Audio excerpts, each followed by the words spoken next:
Hey, I got to watch Raw a little bit more than last week. Does that mean that it's better? Not in the least. But let's get through this rundown and thoughts for Raw for the 18th of October, 2021. Charlotte opens the show. I fast forwarded through it. Bianca showed up and deposited her to the outside, and the same thing that happens. Someone's in the ring, someone goes in the ring, someone gets tossed out of the ring. More tension, more fuel to the fire, right, when it comes to the main event, the Raw Women's Championship. Xavier Woods versus Jinder in the semis of the King of the Ring. And I fast forwarded it and caught the end of it, and Woods wins with a elbow off the top rope, and he heads to the finals to face Finn Balor. The 24/7 nonsense and Truth and Theory go one on one. You know, he says, "Hey, I'm challenging you to a match." Says Truth to our Truth to Austin Theory, and he ends up winning. Well, not our Truth, but his friend, who was the one that was accepting the challenge for Jeff Hardy, and Jeff Hardy, well, he doesn't win. Austin Theory beats Jeff Hardy, and then Jeff Hardy gets a little bit of payback with a twist of fate. Okay, I love Jeff, but really, really is looking bad on in WWE. And like it says, oh no, another tag team match between Big E and Drew McIntyre. Big E says, hey, let's prove that we can be on the same page. And why do you need to be on the same page when you're challenging each other at Crown Jewel for the WWE title? Why do you have to prove that you can coexist? You don't need to coexist. You're not a tag team going after a tag team title. That doesn't make no damn sense. And then Sonya Deville and Adam Pearce talking backstage, and Sonya looks like she's a baby face. What do you call it? She's not a heel official on Raw, but then on SmackDown she is, because she's antagonizing Naomi. But here she doesn't even come off like that. Oh, she stands up to Charlotte a little bit, and then Charlotte calling for a conspiracy, like it's happening. That fact that she has to defend her title and blah blah blah. Hey Charlotte, Sami Zayn wants his gimmick back. He wants his. What do you call it? It's a conspiracy. Everything is a conspiracy. Like I'm telling you, you guys don't believe that WWE just borrows from other storylines. There you go. There you go. Right. And then the tag team match between Big E and McIntyre, and who are they going to face? Who are they going to face? Oh, it's Dolph Ziggler and Robert Roode. And I am sick and tired of Ziggler and Roode as the go-to team to feed to whomever. And of course, yes, they eat the L. Why not?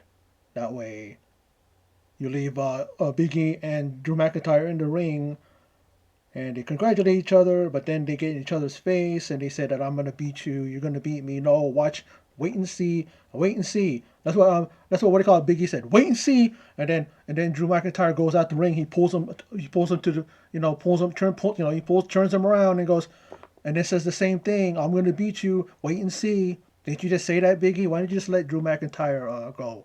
Because you just said the same thing when you turned him around. And then Street Profits and Styles and Omos backstage, and I don't know what they talked about. It's most likely a match. Do I care? No. And then KO is headed to Raw next week for its season premiere. Maybe that's a good thing, because then he's not going to get beat up by Happy Corbin and Madcap, who I refer to as Sappy Corbin and Bottle Cap. Because I don't care about those guys. These fucking suck. And then he's coming to the season premiere for Raw. And I go, what is up with WWE announcing season premieres? WWE programming never stops for breaks or has season ending cliffhangers, so it's pretty asinine. Like, you know, you don't have something that, oh my god, it's going to what's going to happen to Drew McIntyre and what's going to happen to Bianca Belair? She was left laying. And then WWE goes away for a couple of months and comes back. They don't do that. They're constantly going. So it doesn't make sense to have season premieres when they don't take a break from programming. It's stupid. Now, Mansoor beats Cedric Alexander. Should we really care? Alexander and Benjamin are both losers. They are not going to go anywhere. They're not going to succeed as a team like they did before. They remember these two had a feud, a rivalry, and broke up the team. And then here they are. Because WWE has nothing to do with them. That's why. I'm not saying they're not great. They are. They could be good. They could be a great thing, but they don't care. And then why should we care if nobody cares about them? You know? Are they still brandishing and wearing the what do you call it? The the Hurt business symbols under them and lettering under damn thing? I don't see why not, because they're not doing anything with Bobby Lashley. And then Oldberg and Lashley separated because they can't do interviews in the same spot. Heaven forbid, right? And then Oldberg threatens Bobby Lashley, threatens his life again, and then Lashley calls him out for it. Says, "You're pretty stupid for doing this on live TV." And that's what I was saying too. I get it. It's a it's a thing. It's set up. It's scripted, so no one's gonna get in trouble. But the way he comes off, it's like he's saying it for real. And I'm just thinking, and I know it's not going to happen, but somebody might see that and go, that guy, they might take it for real. Somebody might look at that and go, why is this guy threatening somebody to kill him? When they say it, you should say it as a like a metaphor or something like that symbolizes that, but not actually killing somebody. Yeah, remember this stupid world we live in right now. People are so sensitive. They're so like just you can't. You had to walk on eggshells around them because they're easily triggered. But who cares? Like really, I don't care. If it triggers somebody who gives a fuck. Again, it's just a wasted segment. Bobby Lashley deserves better than in Oldberg. I don't give a fuck. And then Riddle's goofy ass backstage. I don't know what he's talking to Randy Orton about. And then RK Bro goes up against the Street Profits, and I passed. But I'm like, okay, but then I kind of watched it a little bit. Oh, wait, it's a no contest. Styles and Omos attacks both teams. Is this the kind of momentum you want to get, keep going to, towards this Thursday? I mean, is this their way? Styles and Omos challenging RK Bro, and they really need to beat them because I'm tired of RK Bro. It's a dumb concept. It's a dumb tag team. Yeah, Randy Orton. That's not the old guy. The old what do you call it? Thing. He's not. This is not him. Hanging around with a goofy ass like Riddle. Like, why is he still with him? He looks dumb. And then the WNBA, is this still a thing? I mean, they had a little thing there, a little screen cap that said Stephanie McMahon gave the champions a custom-made women's title, and the champions are the Chicago Sky. I haven't watched a WNBA since like its first season, and who's the Chicago Sky? It's like, and I've noticed that I'm sorry, curious. Well, curiosity. Let me see what teams are there, and a majority of their teams are gone, and then they were replaced with other teams in different cities. I'm like, it's amazing that it's still going. I think it's probably like 15 years now or something like that. I'm trying to remember how long it's been on, but it's just flying under the radar, and it's still going. I got tired of it quick. I don't know why. I just don't like watching women's basketball. No offense against women. Don't get triggered. Don't get triggered out there. I love watching women, but basketball it's not my thing when it comes to watching women play. Now, semis for the Raw side of the Queen's Crown. Excuse me. And we get Doudrop in there, and she loses to Shayna Baszler to the Cure for the Clutch. Well, it appeared to happen that way, like it was going towards that way, but Doudrop ends up just basically just laying on top of Shayna as she had her in the Cure for the Clutch, and she just leaned back a little bit, and she was able to pin what do you call it? Pin Shayna Baszler, and Shayna Baszler has been winning.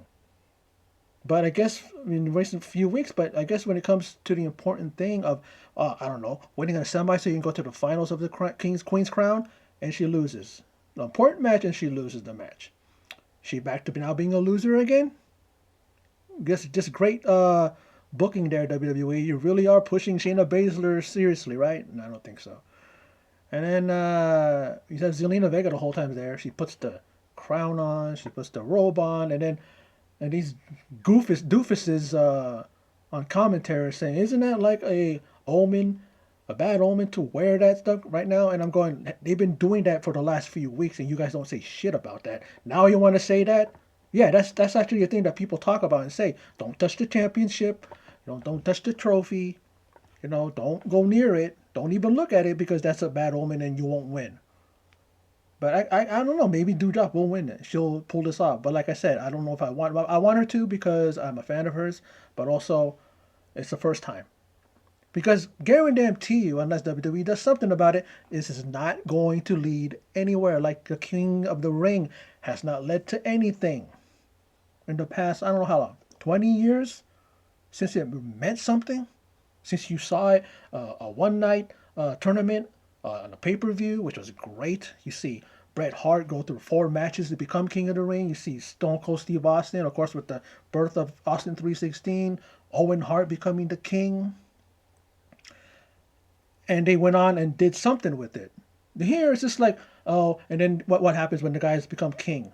They have an accent, and then they start walking around regally. Remember the debacle that was King Booker? It was just like, and how annoying that was, and his wife Charmel talking in a British accent. Fucking horrid. That's what's memorable about his reign is because he had a bad accent, and all of a sudden it became British. You know. But like I said, it's not gonna go nowhere. Who cares? The reason why I want to do Drop the Wayne is that it's an inaugural Queen's Crown winner. You know what I mean? But like I said, she probably won't go nowhere if she wins. Zelina Vega, she's gonna win?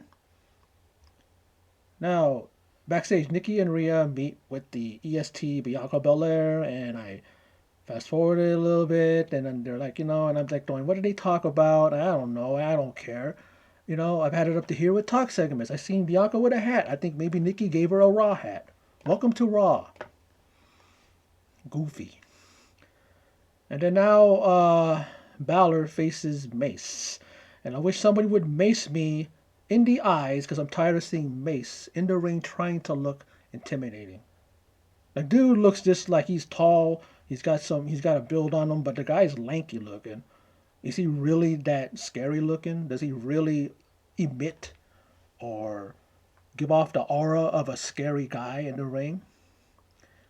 And all I'm thinking is beat his ass, Finn. And then what does he do? He does so with a coup de grace and secures a victory. And then Woods has the King's robe on and the crown on stage. And then Woods would be a perfect court jester. And I'm going, yeah, I agree, not Michael Cole, but Corey Graves, because all along I've been calling him and Kofi, and when Big E was with them, I've been calling them clowns for years now. And so yeah, he could definitely, ask a fan, hey fan, can I be your crown, your court jester? That's what he is. He's a clown. I'm tired of their act. I'm tired of the, what do you call it? I am tired of New Day. And I've said it before and I'll say it again. I don't care what anybody thinks. And then you see talks about capturing chi and raiding. I'm like, my good lord, I'm like going, John Morrison and the Viking Raiders are cringe. The Viking Raiders cringe? How could that happen? It's possible because WWE is fucking them over, making them look stupid, putting them in these backstage segments. And how many times have they wrestled in the last few months? Maybe one or two times? I need them to stop talking about raiding stuff when they don't haven't, like I've said it before, they have nothing to show for it. If you're gonna pilfer and plunder and raid areas, you should have something in your possession, right? You guys don't have the tag team title. Stop talking about raiding and pillaging and all that stuff and plundering when you don't got nothing to show for it. Nobody even pops for these guys anymore when they're in the ring. It just goes to show that I think it's time for you guys to move on and go somewhere else. Because WWE is not doing nothing with you guys, and you guys need to continue to be as dominant as you can be, like you were when you were War Machine, and then when you were the War Raiders.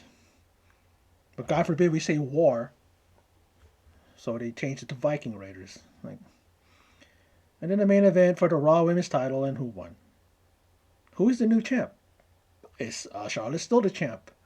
Doesn't matter, and I need to ask this all the time, and I'm saying, need I ask this again? Do I care? And then again, what garbage is Charlotte's moonsault? It didn't even connect. She did a moonsault to the outside, and didn't even connect with Bianca Belair and Corey Graves, who continues to kiss the ass of Charlotte Flair like everybody else does, right on target. Like, yeah, really, Corey? Like, way off target. I think she grazed Bianca's arm, or I think Bianca moved her arm so that it looked like she had made connect. She was nowhere near. She did a thing where she's trying to do what her boyfriend, fiance, husband, whoever Andrade is to her. That whole thing where she does the whole thing backflip, she misses, goes, and then she does a standing moonsault and connects. She does that thing where she misses a kick, or she goes to do a kick and then she does the back elbow. I mean, the last time I saw it was so sloppy, it was so choreographed. It didn't look smooth. There was one time she did it and it was smooth, and I liked how she did it. But man, you know what I mean? And then again, enough with the Tyson Fury Wilder comparisons. They were doing that on Raw too. I mean, on Raw, but SmackDown too. And then they've done it on even on AEW. They're doing that too. I don't care about Tyson Fury. It's just like, why is there a comparison between them and a women's title match? I've seen clips of him fighting. I'm not impressed. That's just me. I'm about Tyson and what do you call it? Roberto Duran and Lennox Lewis, real champions. Uh, who are the other ones? Sugar Ray Leonard. You know, Leon Spinks. I can go on. Classics. Classic fighters. There's no great heavyweight nowadays. Pacquiao is one of the legends right now. Even Floyd Mayweather, even though I don't like him, but and they're like in what weight class are they in? The middleweights, the super featherweights, the lightweights. I don't know what, but there's no real heavyweight out there that I could think to say that's one of the greatest. I mean, there's what's that? Klitschko, right? I think, I'm talking about boxing. I don't know why, but and then you see Charlotte again goes with the moonsault and misses again. And then we see nothing but near falls. Like, I get it, you're trying to build up the tension. It's getting annoying. And then Charlotte uses a chair like she did with, who did she do that with before? She used the chair. Was it Bianca Belair? No, not Bianca. Was it? She did it on Rhea. And then she draws a DQ, and it's a fucked finish, and it's a fucked Monday Night Raw. Again, garbage. Like, you're gonna build up this match, and it ends like that. And Charlotte has the title. Is she going to be a double champion? Is that what they're going to do with her? I mean, well, she's not. Oh, okay, she's not in that SmackDown Women's title match. That could have happened with Bianca, and that would have been something else. But what's Charlotte going to do? Are they going to interject Charlotte into that match and make it a fatal four way? Because God, heaven forbid if Charlotte, doesn't have a title. I mean, she has her title, but let's make her a double champion. How about that? Really ridiculous, man. I'm not as pissed off or mad as at Raw this month. I want to be because I just want to hate Raw every week. But last week was god awful. Before that was total garbage juice. This one, I was able to watch some of it. And that's saying something because last week I didn't watch any of it. I just fast forwarded and then fast forwarded and fast forwarded and fast forwarded. I caught the beginning and ends of match so that I can at least have something to write down or something to write in my notes. Here, like there's matches, especially the women's match. I watched the last part of it because I want to see who wins. But Raw just continues to miss. I don't know what's up with Raw. Oh, I know what's up. The Raw, the shitty writing, bad booking, rinse and repeat. Focusing on who gives a shit feuds and stuff like that. Who cares about Goldberg and what do you call it? And Lashley. I like Lashley, but I hate Goldberg. I don't think I want to say Goldberg because some of you might think, who's Goldberg? Who's that? You know who I'm talking about. Everybody says Goldberg because nobody cares about him. But yeah, it's Raw, and I'm Raw, and that's my raw thoughts and my really raw, opinions about Monday Night Raw. What can I say? It just continues to get bad, worse, awful, or maintain that same level every week. How can you do that?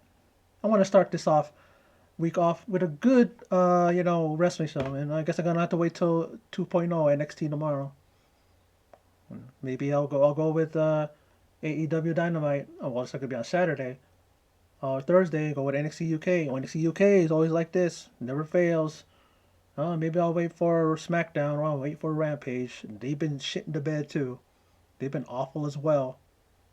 Well, let's see how this week goes. I'm pulling for NXT UK to be the winner again because it definitely may well be the winner and take the crown this week. Well, I'm not watching. Oh, you guys notice I didn't say Crown Jewel because I ain't watching that horse shit. Like I said, I don't want to watch. Look at the fucking screen and see a damn prince and his royal family there just.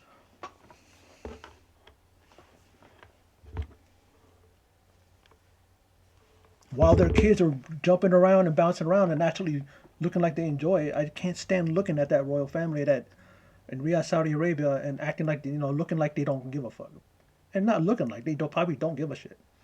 The same people, folks, the same people that are asking for Yokozuna and the Ultimate Warrior, are they going to main event? Gee, I don't think so because they're both dead.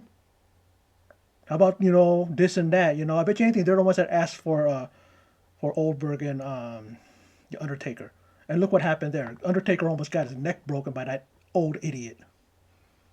But